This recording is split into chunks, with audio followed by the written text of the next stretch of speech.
Les observations que nous avons faites sont d'abord objectives. C'est-à-dire que nous avons procédé de manière systématique et nous avons adopté une méthode, une approche participative parce que nous avons associé des représentants de la société civile qui sont spécialisés dans l'analyse des budgets. Et nous sommes arrivés à certaines conclusions que nous appelons observations et nous nous sommes réservés de faire des recommandations lorsque nous aurons en commission, faute de temps. Donc, comme vous le savez, nous avons accordé que 15 minutes pour intervenir.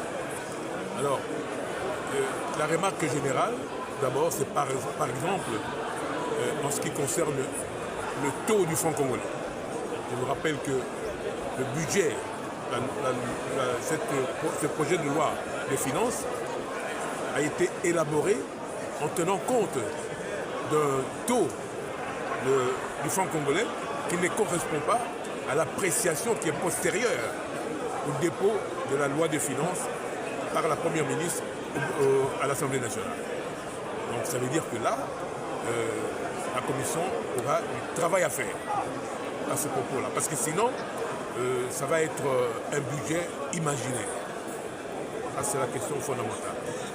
L'autre question importante, nous avons constaté que non seulement il y a une baisse de crédits dans les secteurs pauvres, notamment en matière de l'éducation, en matière de la santé.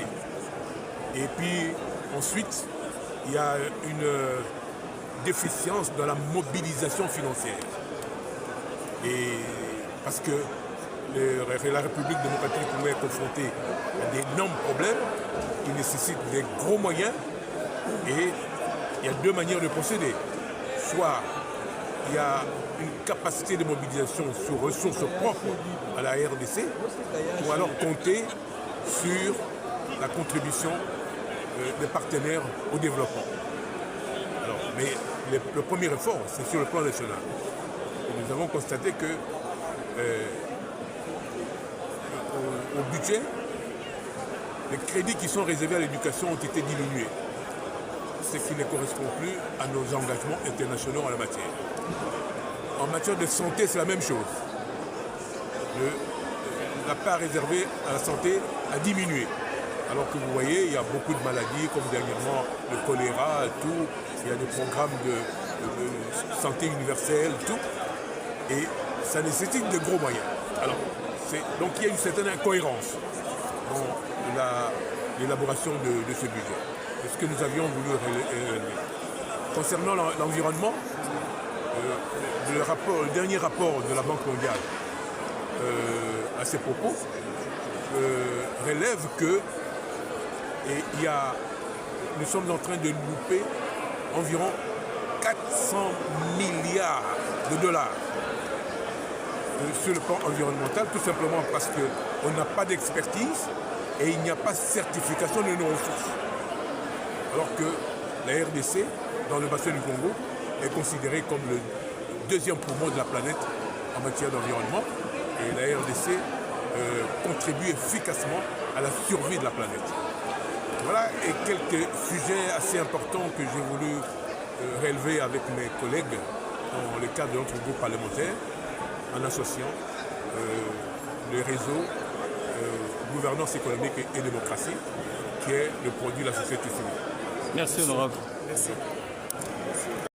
Honorable, vous êtes intervenu sur le débat sur le budget exercice 2026. L'opinion voudrait connaître la quintessence de votre intervention. Bon, merci beaucoup pour cette question. Mon intervention était plus centrée sur le rôle que devait jouer d'abord le gouvernement, parce que c'est l'instrument qui devait matérialiser la vision du chef de l'État. Mais nous avons toujours constaté une équation entre l'exécution du budget et la planification qui a été faite. Quand nous avons vu dans la réduction des comptes la différence entre le dépassement et ce qui a été fait dans son exécution, nous avons trouvé vraiment qu'il ne reflète pas la vision de son Excellence, Monsieur le Président. C'est pour cette raison que nous avons dit, le Président a promis la route RND au Sud Kivu, qui devait relier Budjima et Kasaï, Walungu, chez sa femme. Mais c'est ce qui n'a jamais été fait jusqu'à maintenant. Pour l'intégration d'abord du développement du Sud Kivu, il y a 3 routes nationales.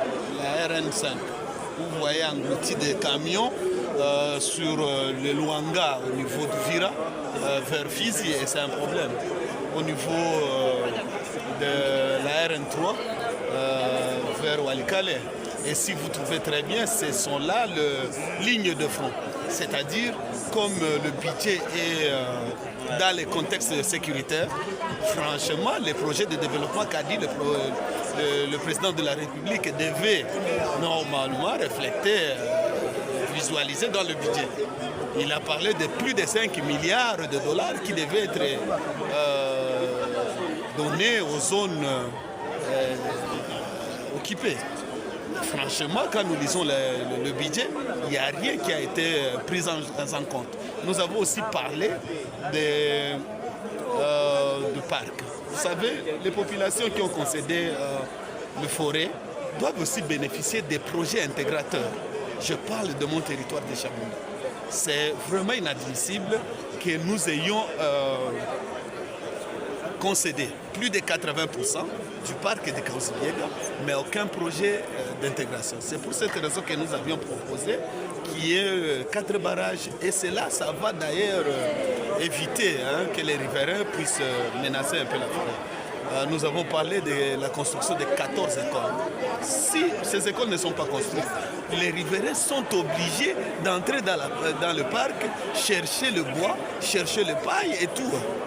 Alors que ce sont des patrimoines qui génèrent de revenus. C'est un peu inadmissible. Nous avons parlé de 2 projets qui ont déjà été faits. Le projet de 100 jours, qui retenait la route provinciale Bourral-Chabunda.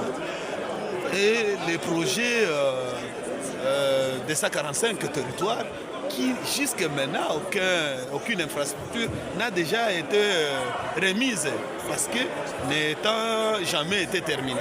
Voilà un peu ce que nous avons parlé des routes de dessert agricole. Aujourd'hui, les territoires de Fizi, les territoires de Mwenga ainsi que le territoire de Chabunda deviennent la base arrière de la guerre aujourd'hui. C'est de là où les avions viennent. Mais ces avions et ces aérodromes ne sont pas retenus dans le budget pour leur entretien. Voilà pourquoi nous avons demandé que dans le budget soient indexés et les routes, et les écoles, et le micro-barrage, ainsi que les routes de dessert agricole pour faire valoir vraiment la résistance qu'il y a. Nous avons aussi parlé de la prise en charge des Wazalendo. Si les Wazalendo ne sont pas pris en charge, vous comprendrez avec moi qu'ils deviennent une charge à la population. Alors qu'ils ont résisté à la menace qui est nôtre. Voilà un peu ramasser la quintessence de notre intervention et que cela soit intégré dans le budget. Nous avons déposé même le document pour qu'on prenne en compte ces aléas. Merci, honorable. Pour cette opportunité, je pense que mon intervention consistait à émettre quand même un avis important par rapport au budget 2026. Parce que je suis élu de la ville province de Kinshasa, précisément au niveau du district de la Funa. Je suis aussi doublement élu parce que je suis député provincial au niveau de Kalamou. Et je suis quinois. Donc quand j'ai jeté un coup d'œil par rapport au budget, j'ai trouvé qu'il y a des dépassements presque partout au niveau de la réduction des comptes pour le budget 2024. Et à ce stade, nous voulons encore voter un autre budget en 2026. Lorsque vous comparez 2024-2025, vous trouvez qu'il y a beaucoup de choses. En principe, qu'on a sollicité l'amélioration. On est allé aussi au dépassement. Mais les réalisations ne suivent pas. Voilà pourquoi on a voulu quand même pas rejeter le budget, mais apporter des éléments importants pour que les gouvernements soumis à deux puissent comprendre qu'il est important de tenir compte de la difficulté de la population. Je voudrais ici parler par exemple des infrastructures. Je l'ai dit, Kinshasa, il n'y a plus de routes. Il n'y a plus de routes, plus des infrastructures. Tout le marché qu'on donne à ceux qui doivent réaliser les routes, là, ils ne les font pas. Tout est aux arrêts. Et ici à Kinshasa, pour circuler, ça devient un sérieux problème à cause des routes. Et si vous regardez encore au niveau de l'insécurité, c'est-à-dire c'est chaque jour, on parle de Koulouna, au jour d'aujourd'hui, il ne faut plus parler seulement de Koulouna, mais il y a aussi des criminalités, des criminels dans le vrai sens du mot. Il y a quelques temps, 3 jours passés, notre collègue Bitakura a été visité par des criminels, chez lui à la maison, et en pleine capitale. Que dire alors des provinces? Et c'est ici où il y a les institutions, c'est ici où il y a les 500 députés, c'est ici où il y a les sénateurs, c'est ici où habite le chef de l'État. Nous pensons qu'il y a possibilité d'émettre un avis et améliorer un peu les conditions de vie de la population quinoise. Voilà un peu, j'ai aussi intervenu par rapport au sport, parce que le sport aujourd'hui est mort. On est en train de voir certaines réalisations dans le football par exemple, c'est une vision extravertie vers l'extérieur. Nous sommes en train de prendre nos enfants qui sont à l'étranger. Mais la formation de base ici, il n'y en a pas. Il n'y en a rien. Ça ne suit pas. On a vu dans les budgets les constructions des stades. Mais est-ce que peut-être vous ne savez pas, le Congo n'a qu'un stade qui est homologué, qui peut absolument recevoir des compétitions. Un stade. Mais nous voulons construire, nous ne voulons pas aménager des stades existants. Donc c'est un problème. Et là, nous pensons qu'on va ramener quelques éléments au niveau de la commission ECOFIN pour permettre à ce que ce budget tienne compte effectivement de certaines réalités. Vous allez quinoa dans 6. Pourriez-vous nous dire la quintessence de votre intervention? Merci beaucoup mes amis de la presse. Comme vous venez de le dire, aujourd'hui il était question de débattre sur la loi des finances 2026. Nous avons rappelé à la Première ministre que la loi des finances est une loi très importante pour nos électeurs. Et c'est une loi qui doit répondre aux besoins primordiaux de nos populations. Mais fort et malheureusement, nous constatons avec amertume que cette loi ne répond pas aux besoins primordiaux de la population. Parce que nous, en tant qu'élus du peuple, chaque 3 mois, nous faisons des descentes sur terrain au moment de nos vacances parlementaires où nous récoltons les déshydratats de la population ou les priorités de la population. Mais en lisant cette loi, nous nous sommes rendus compte que la priorité de la population n'est pas prise en compte. D'où nous avons formulé une recommandation au président de l'Assemblée nationale de commencer à envoyer à chaque ministre sectoriel un rapport synthèse pour chaque secteur afin que chaque ministre sectoriel puisse intégrer le problème de la population dans le budget à venir. Nous avons demandé aussi, je suis aussi inquiet de retrouver dans la loi des finances où un crédit est arrêté pour la construction de ports dans le Lualaba, dans tout le territoire de ma province. Pourtant, dans le Lualaba, nous n'avons pas de rivières navigables. Nous n'avons pas de lacs navigables. Je me pose la question, où est-ce que ces ports seront construits? Pour le Lualaba, sur le plan infrastructurel, nous voudrons la construction de la RN39, qui est une route nationale qui traverse tout le 5 territoires de la province et même les 2 villes. C'est une route qui débouche vers la République d'Angola, une république sœur, qui débouche aussi dans la province du Grand Kasaï, du Kasaï central, vous verrez que tous les gens de Luiza viennent s'approvisionner du carburant qui vient de l'Angola et même ceux-là qui sont dans la province de Lomami. C'est pourquoi chez nous, nous avons demandé qu'un crédit soit alloué pour la construction de la RN39. Nous avons aussi dit au chef de gouvernement, moi je viens d'une province minière où l'artisanat minier est là comme activité principale qui stabilise l'économie de ma ville. Voilà que le ministre de Mines est dans le Lualaba et il a promis aux créateurs 65 zones d'exploitation artisanale. Fort et malheureusement dans le budget, il n'y a aucune ligne budgétaire prévue pour la viabilisation de ces ZEA. C'est ainsi que nous avons demandé au chef du gouvernement d'intégrer un budget pour viabiliser ces ZEA promis par le ministre de Mines. Enfin, en ce qui concerne l'aménagement du territoire, nous avons demandé que le gouvernement nous précise quelles sont les routes des dessertes agricoles qui doivent être réhabilitées et quelles en sont leurs distances. Voilà d'une manière brève ce qui a été le sujet de notre intervention. Je voudrais d'abord rappeler le contexte dans lequel nous sommes en train de travailler. C'est la présentation du projet de loi sur le budget de l'exercice 2026 par le gouvernement, plus particulièrement Madame la Première ministre. Ce que nous devons noter, en 2025 et 2026, nous avons un budget qui a connu un accroissement autour de 16,4%. Aujourd'hui, le budget pour l'exercice 2026 est évalué à 59 000 milliards. Et lorsque vous regardez le budget, il y a quand même pas mal d'inquiétudes autour de sa présentation, autour de son objectivité, autour de son réalisme budgétaire. Et lorsque nous avons pris la parole, nous avons commencé à présenter nos observations, nos analyses. La question, nous avons voulu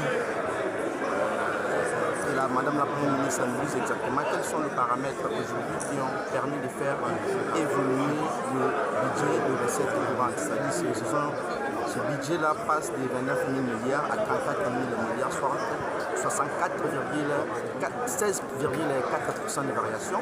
On a voulu que la Première ministre nous explique un peu quels sont les paramètres qui justifient ce mouvement.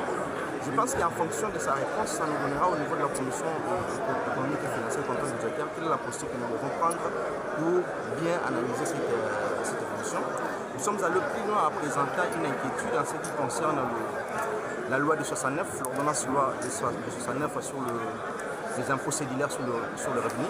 Et cette ordonnance loi a été abrogée par la loi du 30 novembre 2023 sur les impôts sur les sociétés qui entre en vigueur à partir du 1er janvier 2026. Et malheureusement, lorsque vous lisez le projet de loi, vous constatez qu'il y a des dispositions qui concernent une loi abrogée, mais qui ont été reconnues au niveau de ce projet de loi. C'est ainsi qu'on a voulu que Madame la Première ministre nous explique un peu qu'est-ce qui justifie cette reconnaissance, avec beaucoup de risques que nous puissions avoir des textes dont l'un remplace l'autre, mais qui risquent de produire des effets avec beaucoup de risques par rapport à ce qui concerne le climat des affaires. Nous avons également présenté la question par rapport à l'investissement sur les ressources propres. Si vous regardez la partie investissement sur le chapitre des infrastructures, en 2025, nous avons prévu 84 milliards de francs congolais pour construire 5 133 km de route. Mais aujourd'hui, le gouvernement prévoit 145 milliards de francs congolais pour construire également 5 133 km de route. Il y a une incohérence. Qu'est-ce qui se passe? Est-ce que le coût de la construction d'un kilomètre de route a évolué dans l'entretemps entre 2025 et 2026? Et ce sont des questions comme ça, au-delà de toutes les questions que nos collègues ont posées. Et nous espérons avoir un retour objectif de la part de Madame la Première ministre. Et comme la loi sera envoyée au niveau de la commission ECOFIN dont je suis membre, je pense que nous aurons tout le temps pour analyser objectivement et donner les réponses en vue d'obtenir un budget réaliste qui reflète la réalité économique de notre pays. Il n'y a pas de sous-questions, mais à Lingala, dans mon coup, vous avez mis la commission. Le sens de mon intervention par rapport à ce projet de loi de finances d'ici 2023 est tout à fait simple. nous avons essayé de faire voir aux membres du gouvernement qu'il y a quelque chose qui doit être dans une certaine mesure réajusté dans leur projet de loi de finances. Je prends l'exemple de ce qu'il y a comme budget réservé à l'approche essentiellement politique dans la recherche de la paix. Parce que la paix, on ne la recherche pas avec les armes. La recherche des armes, c'est une chose. Mais nous avons estimé que dans ce projet, il faut qu'il y ait aussi des moyens qui sont consacrés à l'approche essentiellement politique pour faire la paix en République démocratique du Congo. Nous avons aussi regretté le fait que depuis la nuit des temps, le budget en République démocratique du Congo pose problème en ce qui concerne l'autonomisation dans les domaines de la diversification de notre économie. On se fonde essentiellement sur les produits miniers, alors qu'il y a la possibilité, avec ce que nous avons comme terres rares, ce que nous avons comme richesse du sol, nous avons des savanes qui chôment, nous avons des forêts qui sont presque vierges, nous avons estimé qu'il faut accorder beaucoup de moyens pour faciliter la diversification de l'économie congolaise. Précisément, il est question qu'on donne des moyens conséquents au secteur de l'agriculture, par exemple, du développement rural, et pour la production locale. Les maïs pourrissent dans nos territoires. Pourquoi? Parce qu'il n'y a pas de route, il n'y a pas de moyens d'évacuation des produits. Mais je dis au gouvernement que nous craignons, parce qu'il y a possibilité que Madame la chef du gouvernement puisse encore dépêcher, comme ce fut le cas avec le gouvernement passé. Le gouvernement passé a dépêché une délégation d'au moins 10 ministres pour aller chercher la farine en Zambie à la pays. Et quand les membres du gouvernement arrivent, ils sont reçus par un simple agriculteur, si pas un simple cultivateur.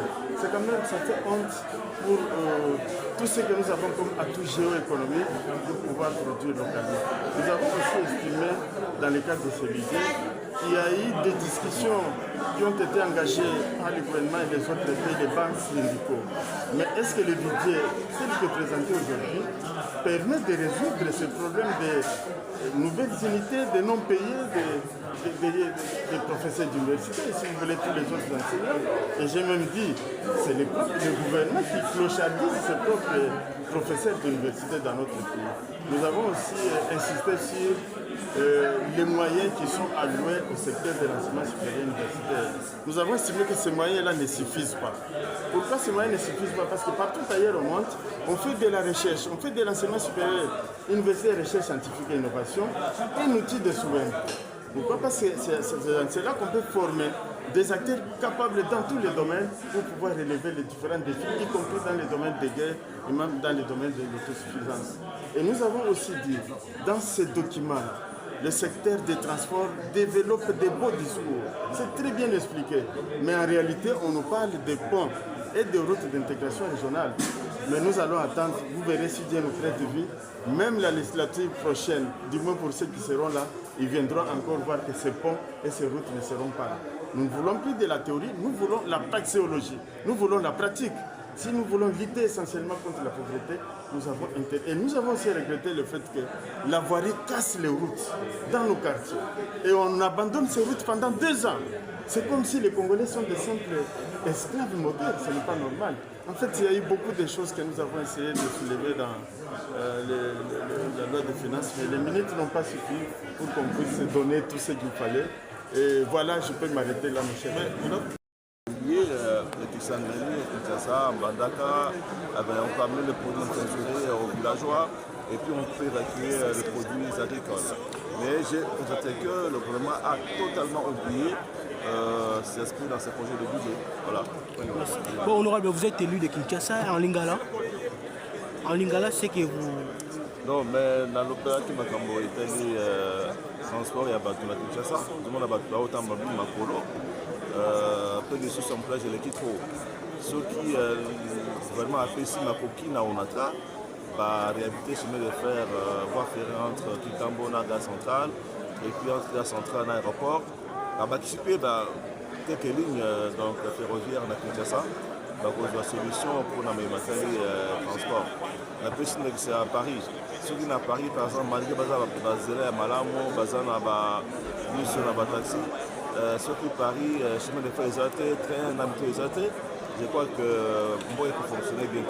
Il y a un CNGT, on a appelé ça ma copine, on a tra, assume ma wagon à Sika, la voiture à Sika, pour aider pour la voiture de Cambodge, transport. Et les sous pour la collier Mbandaka, Kinshasa, il faut éviter voie fluviale. La bateau est en bolaka pour la collier, la collier sur Ambo à la biso. Mais la monnaie, tu n'as pas dit à ta endroit, ils étaient pour la onata. Le PC, c'est le RVA, OVD, tout ça, mais on a très de choses. Et on a s'inquiété vraiment à côté ça. Ma copine, on a très pour été. Je suis ma camouflage de transport dans mon avis. Merci. Merci pour la parole, monsieur le journaliste.